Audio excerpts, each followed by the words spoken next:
Hey guys, welcome back to the Champions League this week where Shakhtar absolutely daddied up on Real Madrid for the second time. And much more happened. I'm Paco, I'll be your guide tonight for the first 4 groups. Let's hit it. Quick interjection, the Rabona TV merch sale is still on right now. Selling stuff like this and this, all embroidered. For 20% off, use the code SORRY at checkout. The shop is linked in the description. Love you so much, and thanks for supporting an independent creator such as myself. Atletico Madrid versus Bayern Munich, typically a very attractive fixture, but not so much this week as Bayern were already qualified and handed some of their subs, fringe players, and youngsters starts in this one. João Felix continued his European magic though, as he finished well past Nubel at the near post. Great cutback from Llorente. That goal was cancelled out in the second half from a Thomas Muller penalty. 1-1 the final there, taken at a trot from Bayern. Atleti the more dangerous team as one would expect given the personnel that were on the pitch. And the fact that they were trying to, secure their place in the next round. Lokomotiv Moscow and Salzburg went at it, and Jesse Marsch's team, they continue to impress me. Even in their losses, they have impressed me. But this was a win for them, a deserved win, finally, as they went away to Moscow and won 3-1, a first-half brace from Mergem Berisha, 2 great finishes from him, and while Miranchuk converted a penalty late on, Adeyemi, the substitute, made it 3-1 Salzburg. And that means that with Atletico failing to grab the win, it's all to play for when Salzburg and Atletico meet during the next match day. All Atletico need is a draw, but with this team that Marsch has, you wouldn't put it past them to surprise Atletico, would you? Group B continues to be a roller coaster ride. Last week we were talking about, the rumors of Conte potentially losing his job if Inter were to fail to get out of this group, with Gladbach and Shakhtar ahead of them, not to mention Real Madrid, of course. And this week, no doubt the talk will be about Zidane's own job security. After losing to Shakhtar on the opening match day of this group, a shocker considering the personnel Shakhtar were missing at that time. Something like 13 players were out with COVID and other injuries. Well, Real went away to Shakhtar this time and lost again to put Real Madrid in the mud. Another match where the Spanish Giants looked abject, poor, take your pick.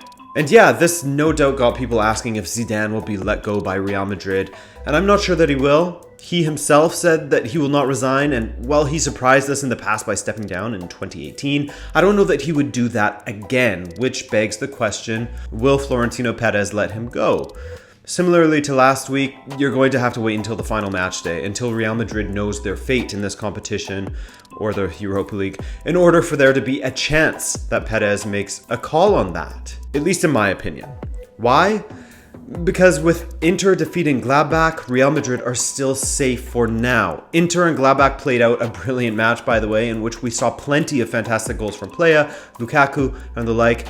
In fact, if not for another hairline offside call, this match would have ended 3-3 with Gladbach making it through to the round of 16. But anyway, like I said, this result ensures it will go to the final day with all of the teams still alive in this one. Every single team could seal their fate with a win. If Inter beats Shakhtar, Real Madrid has to lose at home against Gladbach in order for them to get through. Real Madrid's fate is in their own hands. A draw or a win will do so long as Shakhtar loses.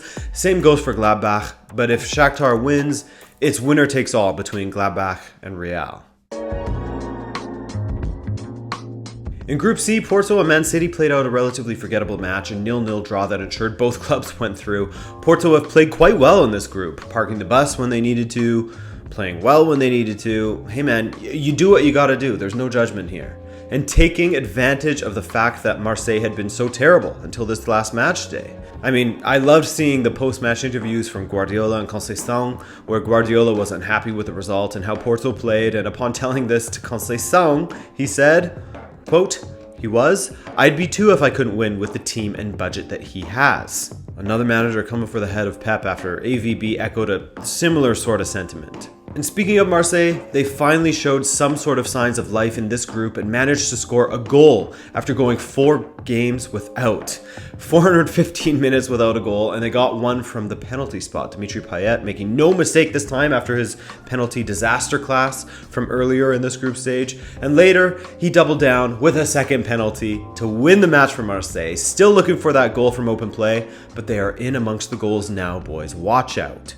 Their chances at Europa League qualification still exist, though they will need a favour from Porto, already qualified and going away to Olympiacos, while Marseille will have to hope to get something from their match away to City.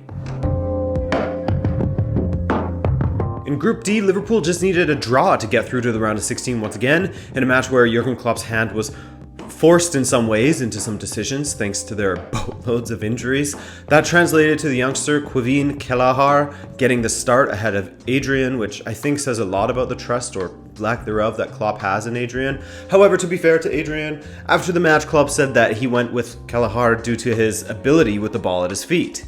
Something Adrian has given a lot of Liverpool fans heart attacks with. The Irish keeper was called upon a few times in this match, making some great key saves along the way as Ajax carved out some genuine opportunities, such as Huntelaar's point-blank attempt at the end of the match, but he had an answer to everything. On top of this, Klopp will be happy to have seen two youngsters in Nico Williams and Curtis Jones linking up to score what was the game winner. Massive mistake from Onana there.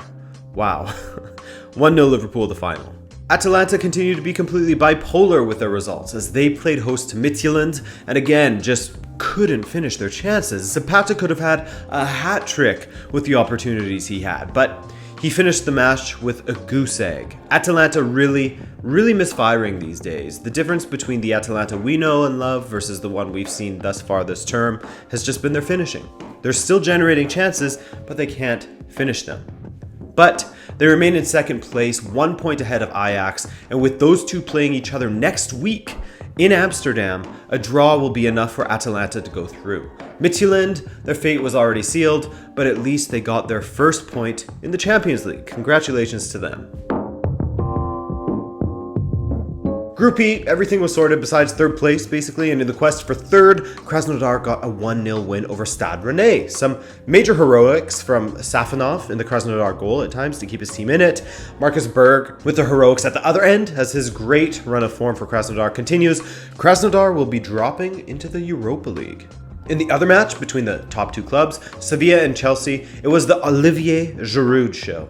Remember a week ago how I questioned, will he establish himself again or move to pastures anew? Well, he absolutely has made his mark, and yes, this was a match in which Chelsea and Sevilla were playing some of their second stringers, but you can't discount the achievement from this man. 4 goals, incredible. And another clean sheet for Edouard Mendy, incredible once again. Chelsea really are looking good, aren't they? Interested in seeing them up against some sterner opposition in the next round. That's when we'll get, the true temperature of how good they are. In Group F, I continue to be impressed, like Salzburg, but I continue to be impressed by Club Brugge. They played at home against Zenit, and they didn't give these guys a chance. Charles de Ketelaere is one of the players that has me most impressed for Brugge. The 19-year-old scored in this match his second of this Champions League. He's starting to get called up to the Belgian national setup as well, so watch out for this kid. Hans Vanaken converted a penalty in the second half to make it 2-0 to Brugge, the death blow. And finally, Lang made it 3-0 after 73 minutes. Great win for Brugge, a really fun side to watch, and they are still alive in this competition. In the other match, Erling Haaland tore a muscle in training and didn't even make it into Dortmund's matchday squad. That's extremely unfortunate for them, as when he isn't in their squad, at least in the Bundesliga, their win percentage drops by 52%. 52!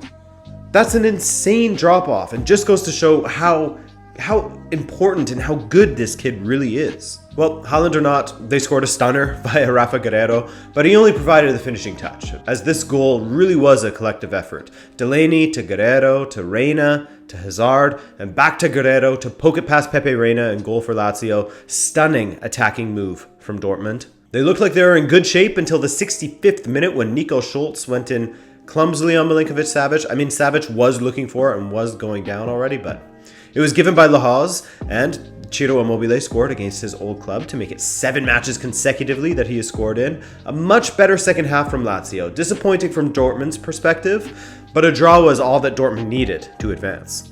The only mystery will be whether Dortmund finish in first or second, while Zenit, they're eliminated. And Club Brugge could yet leapfrog Lazio if they win next week. Group G was all sorted last week, so this week we just had Juve taking on Dynamo Kiev and winning handily against them. Chiesa playing well in this one, getting a goal and an assist on Morata's goal, while Morata scored, obviously, as I just said, and also set up Cristiano Ronaldo. That was Ronaldo's 750th career goal, an insane achievement for him. He hit 700 in October of 2019, so that just goes to show how productive he's been, how lethal he's been in the past year. On top of this, Stephanie Frappart became the first ever female referee to see over a UCL match, so shout out to her as well. A much needed win for Juve, or at least a much needed comfortable win for Juve. Been in a bit of weird form over the last week. Barcelona also defeated Ferencvárosi 3-0 with goals coming from Griezmann, Braithwaite, and Dembele. Man, just try to stop Griezmann and Braithwaite these days. They cannot be stopped. As I said this weekend, it's nice to see some of these guys that have suffered at Barcelona a bit, scoring goals and looking generally happy again. These much memed men. So Barcelona and Juve stretched their leads atop the table even further. A perfect 5 wins from 5 for Barcelona, whilst Juventus are on 12 points. Kiev and Ferencvárosi play each other next week for Europa League placements, while Barcelona and Juve face off as well. Here we go, the other wild group this year to go along with Group B. Group H absolutely delivered this week. First, there was RB Leipzig taking on Istanbul Başakşehir, and everyone, please stand and clap for Istanbul, because they've been entertaining us lately. After going 2-0 down, the man, the myth, the absolute legend in this match, Irfan Kahveci, brought them within a goal. Okay.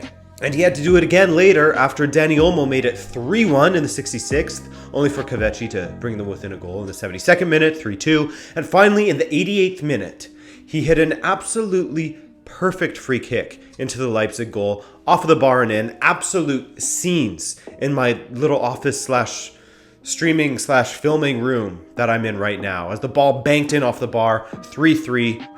But it's a cruel, cruel sport, isn't it? And in the 92nd minute, with Leipzig fighting for their lives in this group, they found a winner via Alexander Sorloth, the Norwegian, making it 4-3 to give Leipzig a great chance of qualifying for the knockout stages of the competition with a match remaining. Heartbreak for Başakşehir, who actually, thanks to a Gulashi spill, they almost equalized at the end. With that win for Leipzig, PSG knew that they would be in the shit if they got anything besides a victory against Manchester United at Old Trafford.